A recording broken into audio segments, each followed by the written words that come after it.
नमस्कार बालदोस्तांनो. आपल्या आजीच्या गोष्टी या यूट्यूब चॅनलवर तुमचं खूप खूप स्वागत आहे. आज मी तुम्हाला प्रामाणिकपणाचं फळ ही गोष्ट सांगते. प्रामाणिकपणाचं फळ म्हणजे honesty is the best policy ही गोष्ट मी आज तुम्हाला सांगते. आणि ही गोष्ट घडलेली आहे, सत्य घटना आहे. एक 15-20 वर्षापूर्वीची गोष्ट आहे. तर होतं असं, एका ठिकाणी एक बिस्किटांची कंपनी होती आणि त्या बिस्किटांच्या कंपनीत काय बिस्किटं तयार व्हायची. तर एक दिवस असंच बिस्किटं तयार करता करता काय झालं, तो जो बिस्किटांचा लॉट होता तो तयार झाला. बिस्किटं तयार होऊन वगैरे मशीनमधून बाहेर झाली, लॉट बाहेर आला. आणि नंतर तिकडे जे काम करणारे कामगार होते, बिस्किटं तयार करणारी जी 4-5 माणसं होती, त्यांच्या लक्षात आलं की अरे, हा साखरेचा ट्रे तर इथेच राहिला. आपण या बिस्किटाच्या मिश्रणामध्ये साखरच घालायचं विसरलो. अरे बापरे! आता काय करणार? घाबरतात ते लोकं. बरोबर आहे ना, कंपनीचं नुकसान होणार. आता ही अशी बिना साखरेची बिस्किटं कोण बरं विकत घेणार? त्याच्यामुळे त्यांना काही कळत नाही आता काय करावं? काही बिस्किटं अशीच जाऊन द्यावी बाहेर. काय माणसाच्या हातनं काही चुकी झाली ना, की होते अशी माणसाची गडबड होते.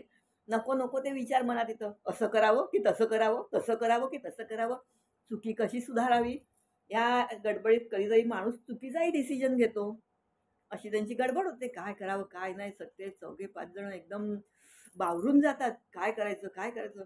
कंपनीचं एवढं मोठं नुकसान झालं आपल्या हातून.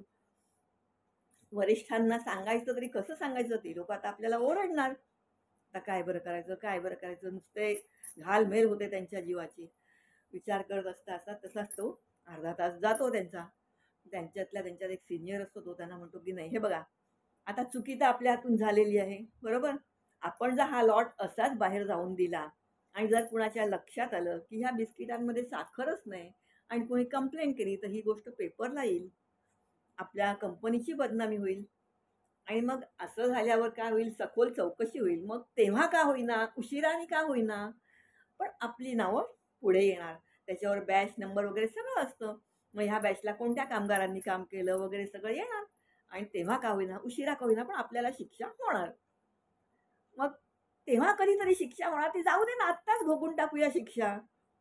असा तो कामगार त्यांना बोलतो, की काय आहे, आपण 4-5 जण आणि आपले काय वरिष्ठ ह्यांच्यातच ही बातमी राहील. पण उद्या जर ही गोष्ट पेपरला आली, तर सगळ्या जगाला कळेल, की बघा कसं काम केलं. झाली चुकी झाली आपली, एकदाच झाली, पहिल्यांदा झाली. पण लोकं नाना तऱ्हेने बोलतील. म्हणतील कसं काम करतात, काय काम करतात बघा. पण आता जर झालं तर ही गोष्ट कंपनीतल्या कंपनीत राहील. त्यांना ते पटतं नाही. हा बोलतोय ते बरोबर बोलतोय. मग ते सगळेजण मिळून घाबरत मॅनेजरच्या केबिनमध्ये जातात. त्यांचे जे वरिष्ठ असतात त्यांच्याकडे जातात आणि त्यांना सांगतात, की "साहेब नमस्कार." आता हे एवढे जण एकदम आले म्हटल्यानंतर त्या साहेबाला पण आयडिया येते काहीतरी नक्की गडबड झालेली आहे. त्यांचे चेहरे पडलेले असतात, एवढुशे झालेले असतात. तर माणूस पेन बाजूला ठेवतो आणि विचारतो, "या ना, काय झालं? कसं झालं?" मग ते सॉरी बोलतात. म्हणतात, "आज आमच्या हातून चुकी झाली. आम्ही माफी मागायला आलोय. बघा काय नुकसान झालं असेल ते बघा. आणि आम्ही द्यायला तयार आहोत." म्हणतात, झालं काय ते तर सांगा मला."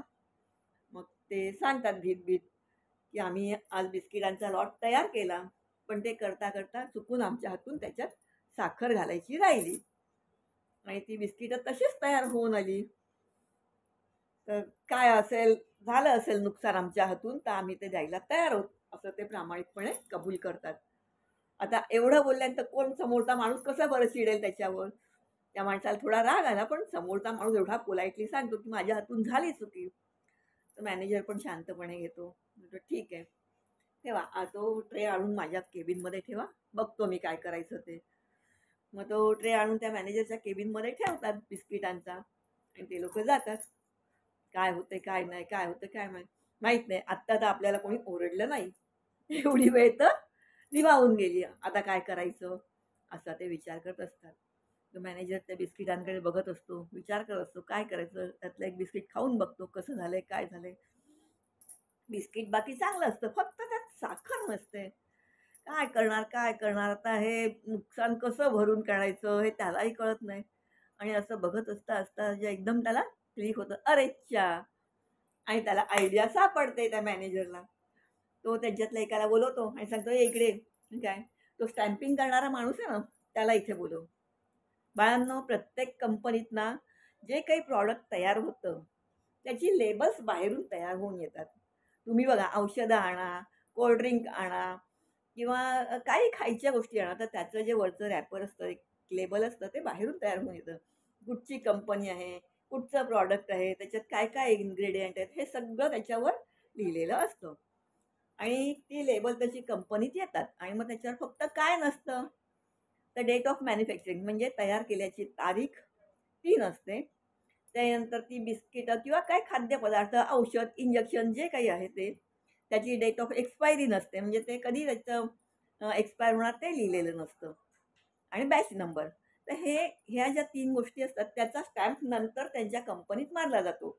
जेव्हा ते प्रॉडक्ट तयार होतं, त्यावेळेला तो स्टॅम्प त्याच्यावर मारतात आणि मग झालं की ती लेबल्स त्याच्यावर चिकटवतात. ही अशी प्रत्येक ठिकाणची पद्धत आहे.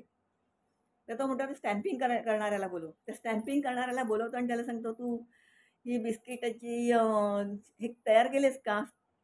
तर म्हणा, "तू झाली, थोडीशी झाली." "नाही, मग थांब. सगळी करू नकोस. पुढचं मी सांगतो तसं कर." आणि तो काय करतो, त्याच्यात थोडासा फेरफार करतो. तो म्हणतो, "डेट ऑफ मॅन्युफॅक्चरिंग तीच राहू दे. एक्सपायरी डेट तीच राहू दे. त्याच्यानंतर बॅच नंबर पण तोच राहू दे. फक्त त्याच्यावर अजून एक टाक, sugar free biscuits for diabetic patient." झालं? सगळा प्रॉब्लेम चुटकी सरशी सॉल्व्ह.